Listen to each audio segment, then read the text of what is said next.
Welcome to the Bella Vista Gardening Program.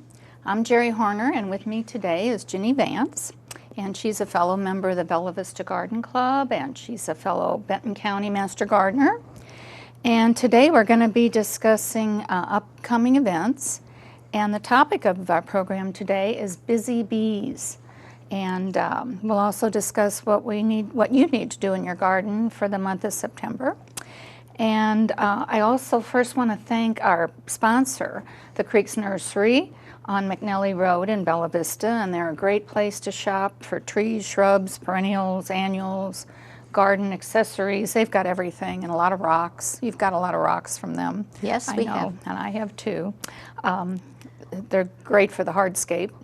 And when shopping there, please don't forget to thank them for supporting our TV show. We really appreciate them. And the upcoming events, we've got the Benton County Fair is going to be held September 28th to October 2nd at the county fairgrounds. Now, I don't know if you've been to the county fair yet? No, I haven't. Okay. Well, the Master Gardeners have a booth there, and they judge the vegetables and the flowers and the designs. So Benton County Master Gardeners are very active with the fair. And we have a lot of Master Gardeners that volunteer there, and it's a great place to sign up for Master Gardener classes. So you can sign up to be a Master Gardener right there at the fair. And the other thing is the Bella Vista Garden Club is going to have another Bella Vista daffodil sale this October. It's been, I think, mid-October. We haven't got all the details yet, but we'll have more details next month. But this will be about 20 to 22,000 Bella Vista daffodils that we've ordered and selling and spreading through the community. Beautiful. And we just don't know exactly where it's going to be and when, but we'll let you know. And the Botanical Garden of the Ozarks is having an international festival on Sunday, September 19th. So go to their website and check out that. That's going to be a nice little festival too. So, but today we're going to be talking about bees. A lot of people don't like bees. They're afraid of bees, but they're really necessary because they're declining. You know, their counts are declining worldwide, and especially where you've, really disturbed their habitat, like in the United States and cities. Yep. So, but we have to have the bees to pollinate, and we have a chart of different bees that we can show you. But the homeowners need to plant a variety of plants and trees and for the bees, so they have a variety, and they'll pollinate all your garden for you. And it's amazing, after you're reading about the different types of bees, how we in our own gardens here in Bella Vista can bring these bees in and with the pollinators, different flowers, and watch them mate, and it's so important to continue to do that. Well, in California, they have beekeepers that just take their beehives from field to field, and if it wasn't for that, we wouldn't have food. Yep. If we didn't have bees, we wouldn't have food. Yeah. But there's quite a few different bees. There's a chart we can show you. It's got some of the bees on it, and we're not going to be talking about all these bees, but there's just a lot of different bees. And as they fly through the air and land on plants, and then they flit away, sometimes it's hard to tell what bee it is, unless you're really a bee person. I'm not a bee expert, but sometimes I can identify them, but not usually because they're so quick. But anyway, these are some of the bees.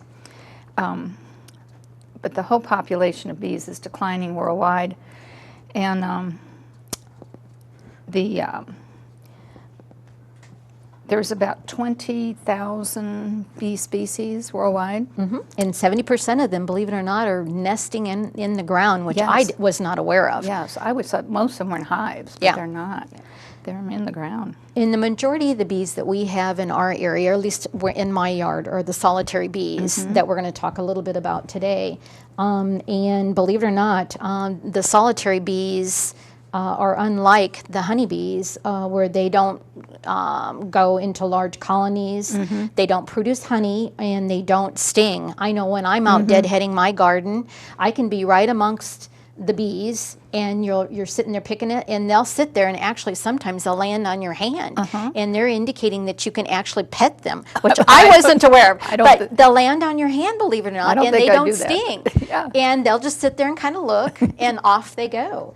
So anyway, they tend to forage in our area, about 500 yards from a pollinator area. And what's interesting is that these type of bees, they seek cavities in dead wood. And one of them that we do see, I wanted to show you one of the actual wood pieces where they can have little, I call it bamboo pieces of wood. And I had this in my garden probably for 5 years. And in my garden, I actually have bees that actually had built little nests. And the nests that they build, they actually put the female larva in first, and then the male in second. And they always indicate that you can have these, and you can make them by yourself too. You can use reeds or anything or actually put a 4x4 piece of wood, and you can drill holes and put paper straws in these little holes, and you can just do that, and that would be a good way to clean them out too. Yeah, you should clean them out at the end of the season. Well, they're indicating you should not keep these in this reed type environment for more than 2 years. You need to clean them out, and I wasn't aware of that until I started reading about the mason bees. Yeah, because this, and she's got a brand new one. I got a brand new one I just found. Yeah, and it's I don't know if you can see that. It's box stores will have them, and you know, it's something you purchase. It's got different types. There's even like a butterfly little holder there. Sometimes they say butterflies go in those little slats, but I don't know if they do or not. I've never seen, I've got a butterfly house out for years, and I've never seen a butterfly in it. But it's just a little decorative thing you can put in your garden and you know, attract the bees if possible. Well, what's interesting, another thing that I read about the mason bees, especially the ones that are in our area, you need to leave an area of your garden open for the mud. And they actually take that mud and will seal the holes in these little areas. And then, like I said, the different types of bees that they have, they will build these little nests and seal it in. But they need that mud, and I wasn't aware that you need the mud. Now you can buy the mud online, but I think we got a picture of the mason bees. Yeah, the mason bees. Show the picture of the mason bees, what they look like. There's a mason. They're not very big. Look how small they are. No, you know, they're little bees. They're little bees, and they're so. And this is something that we're able to do in our own yards in order to keep bees. And the next one shows the one of the houses. There's one of the houses where they've sealed them up with mud after they lay their eggs, and they lay the female eggs in the back. So the longer the little hole is, the more females we'll have, and they lay their males in the front. So. You know, the more females we have, the more bees we'll have. So they have to be. Another thing that's interesting, the male bee actually dies shortly after mating, which I wasn't aware of. And the females will seek a cavity and prepare their own nests, and they overwinter in our area. They overwinter in these nests or their own nests that they make in wood and so forth. So that's real important to know that, to keep them in your area. And they come back. They usually come back the same area. Every year. And it's important in the spring, I think, to make sure you, in the early spring, to get those bees active. They're indicating you need to have flowering, different type of flowers early in the spring, so the bees can pollinate early in order to bring them into your yard. So that was another thing that I think we had some other pictures of other homes that you can have for the mason bees too. There's a mason bee home you can make out of a block of wood, and And then I think there's another, they're making mud for the mason bees. They put the mud on the end Yeah. and seal them up. So mason bees are really interesting, and once you start learning about them. Yep. And the next one we have is a leafcutter bee. And a lot of people complain about the leafcutter bees because they cut little holes in their plants and thinks they have, they have to spray them or something. But we have a picture of a plant that was visited by a leafcutter bee. There's her leafcutter damage. So when you see that, don't get out any sprays and don't worry about it. It's just a leafcutter bee that has taken some leaves for their nest, and they just line their nest with that. So don't have to worry about that.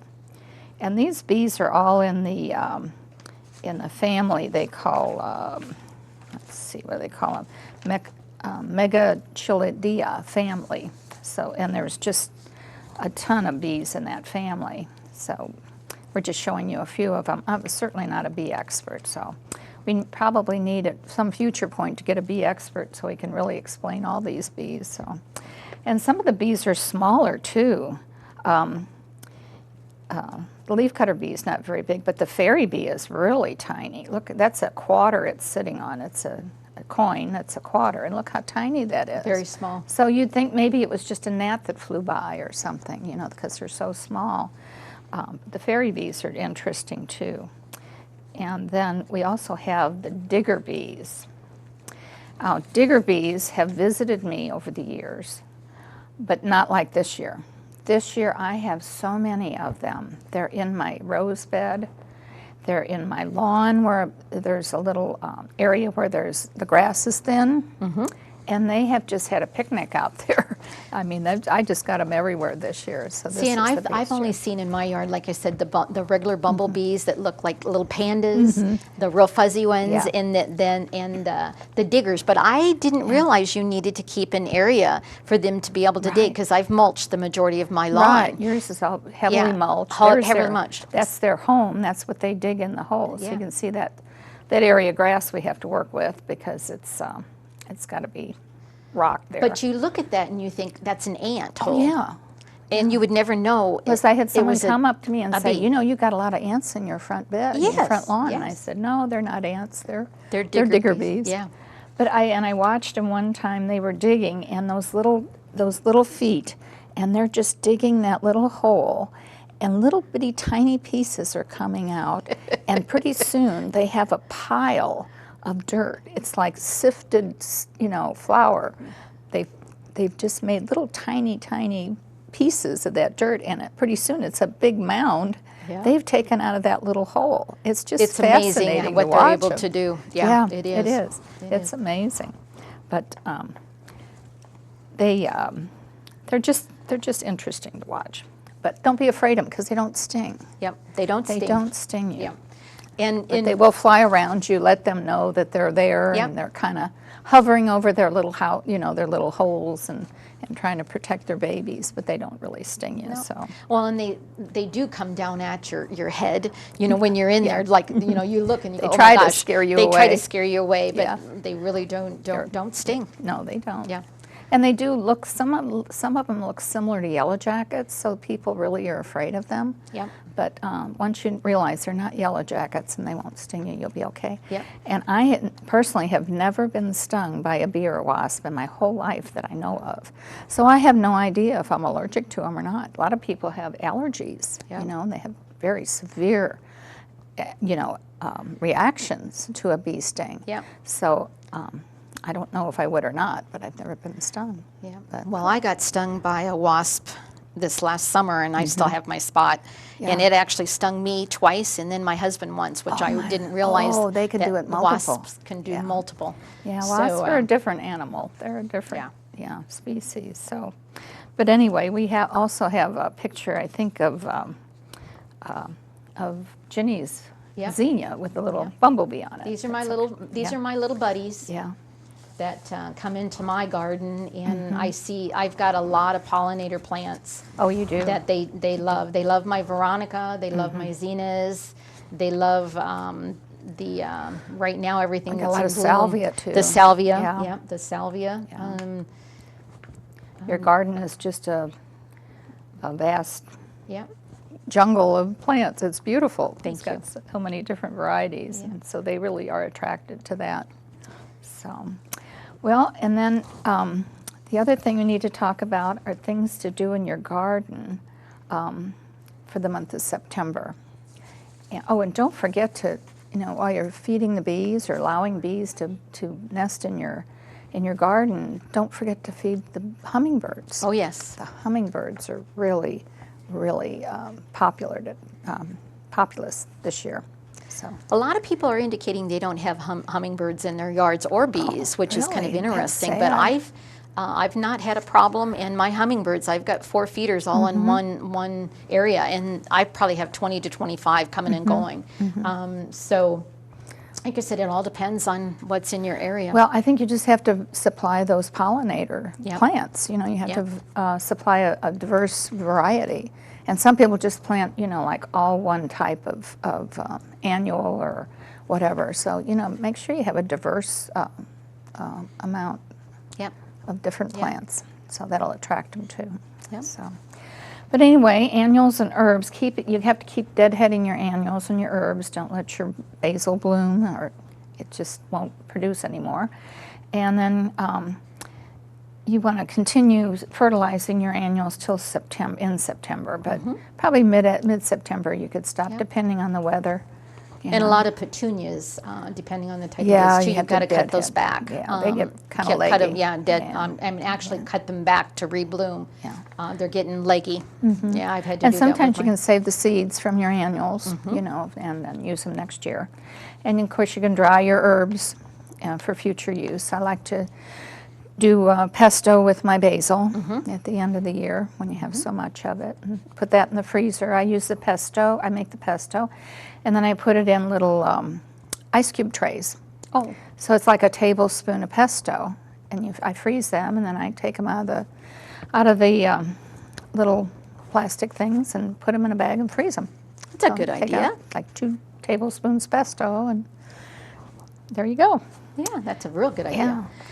Anyway, as far as the perennials are concerned, in the fall is still a good time to plant perennials, and it's a good time to deadhead and to divide them if they're overcrowded. And also the spring blooming perennials, the irises and the peonies. It's a good time Yeah, to peonies like to be planted divide in the this fall. time of the year Yeah. in the fall.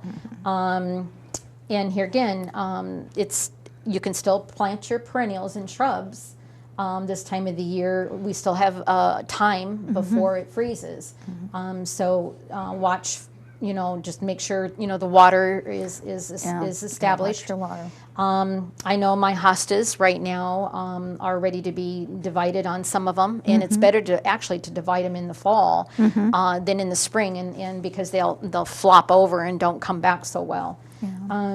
Other than that, keep on watering. Oh yeah, we've had a drought going on for a couple weeks now. We just get a spitting of rain here and there, so we have a late drought this year. Yeah, we do. Yeah. And the roses, I really haven't seen hardly any Japanese beetles this year or last year. Now, some people said they've seen them, and they are bothered by them. But I've seen them, but like I said, they didn't devastate my roses. No. My So knockout roses. Maybe they're moving on good. somewhere else. I know. don't know. We can only hope. Yeah. Because they're so destructive, and they really don't have a natural predator because they came from Asia. Yeah. And we don't have their predator, so. But just keep deadheading and check for your black spot, but you want to stop fertilizing after early September. If you fertilize too late, then that new growth might get zapped when we have the first freeze. So, but just kind of monitor your roses for the black spot. Yep. And you can use baking soda. I know Tony has cornmeal he uses on his roses. So. Lawns, we still need to keep up watering with those, and at least 1 inch weekly. Late summer is a good time to overseed the fescue lawns. Freezing seeds for a few days helps the application to germinate. apply a pre-emergent. I know you had your pre-emergent done. I need to get ours done to control those weeds that are coming up. And I found out about that freezing the seeds. I think it was from a lawn service, our website, I forget which, but I found that if you freeze the seeds for a few days and then scatter them, it germinates better. So I never had heard that till I looked Was it that up. for fescue, or was that I think for that's mainly fescue. fescue other than Yeah. the southern grasses? Yeah. We mainly have fescue here and zoysia. Zoysia. And of course we have bluegrass, or not bluegrass, Bermuda. Right. A lot of Bermuda. I've got a Bermuda grass. We started out with zoysia sod, and it had some Bermuda in it. Well, 25 years later, we have Bermuda and no fescue. I mean, no zoysia. So the Bermuda is very aggressive. It is. So, but it's a nice lawn. So, and trees and shrubs, they can be planted later in September. Your trees and shrubs when the weather cools. It's really hard to plant trees and shrubs when it's so hot, and they need so much water. So if it's a little cooler, they do a little better. And you got to replenish your mulch around your trees and shrubs in the fall. So get for winter protection. So there's still vegetables that can be grown. There's you can plant turnips, mustard, spinach, and lettuce and radishes until mid-September. The main thing is to keep your diseases and pests controlled in your garden for next year. So clean up and remove any of the old leaves and stems. Pull out your tomato plants. My tomatoes are still producing. and you're still getting peppers. And I'm still getting peppers. Yeah. They're still- Cucumbers. Cucumbers. The neighbor's coming by with a lot of cucumbers. Yes, every time you turn around. Yeah. Anyway, make sure you don't put any of that tomato plants in your compost piles. And don't forget to next year or rotate your crops. Oh yeah, you should always rotate. Yeah. Now, I think if you plant them in pots, I've seen a lot of tomato, growers plant them in like 5-gallon pots.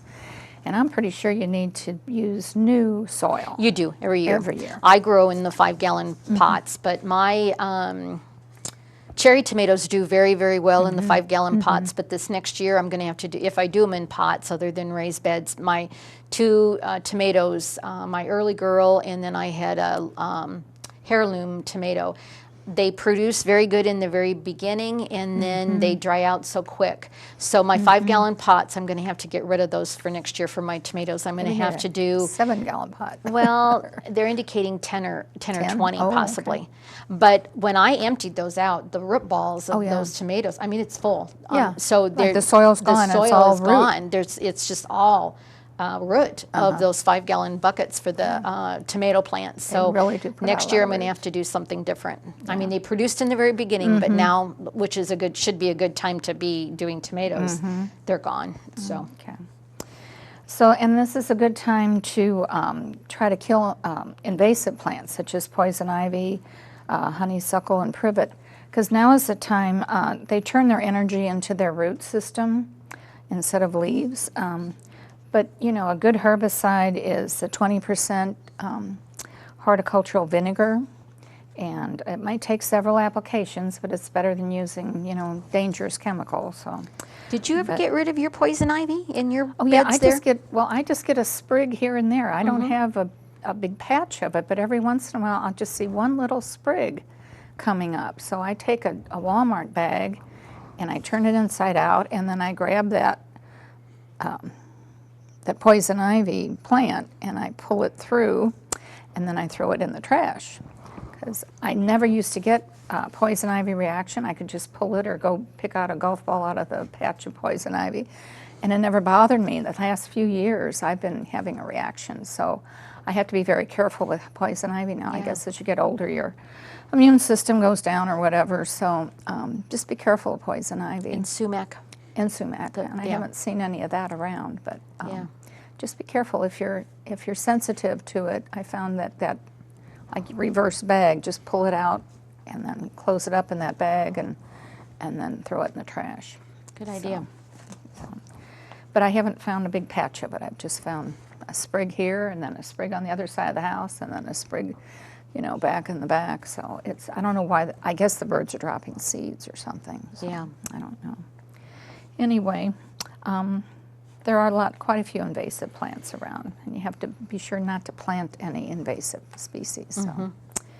Okay, if you have questions about gardening in September, you can go to the Master Gardener website, and that's bentoncountygardening.org, and there's just a ton of information there about gardening. And also the Bella Vista Garden Club website. We've got a lot of information about gardening in our gardening info, and a lot of links to different websites. Oh, and there's a website that we were talking about the bees. Yes. Was it It's called iNaturalist. iNaturalist. It's an app on your iPhone or your Android phone that you're able to download different bees and other insects. It's for all type of insects, and you can download those pictures. So you take a picture with your phone. You take a picture on your phone, and then you download that, and then if you don't know what type of bee or wasp or insect or whatever, you're able to download that in these master naturalists, upload, not download, upload. You're able to get conversations going about what's in your And yard. they want to know what insects are where, so they want to know your location and your and all that. location and zone. Yeah. So that's a good source. It I is, forgot very to good mention source. it earlier. So, but you're our app Zeke, so you know all about apps and phones. Yes. So you're our technical person. So, but that's good information too. So you can find out what insects you have in your garden. So. Yeah.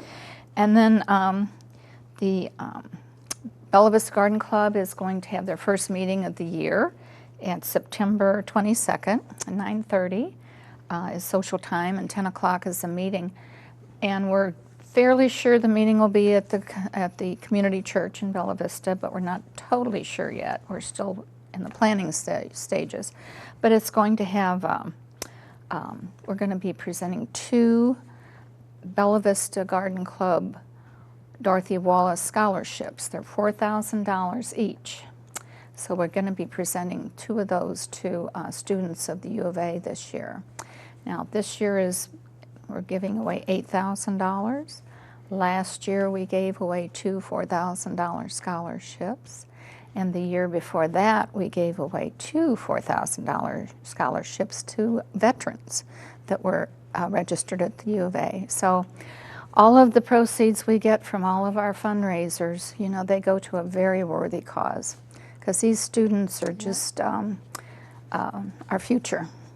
And I think, in fact, we have a speaker at the September meeting who's Megan Langford, I think.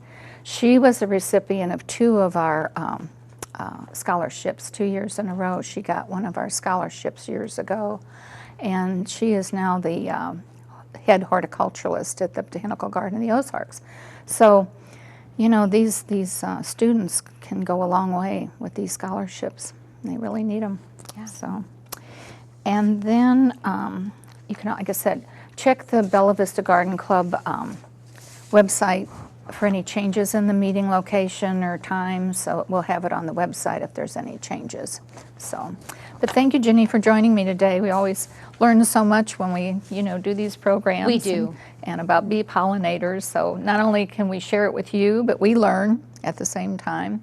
And it's just great that our viewers appreciate all this information. Hope they can use it. So I hope you've enjoyed the program this month. Until then, don't forget to stop and smell the roses.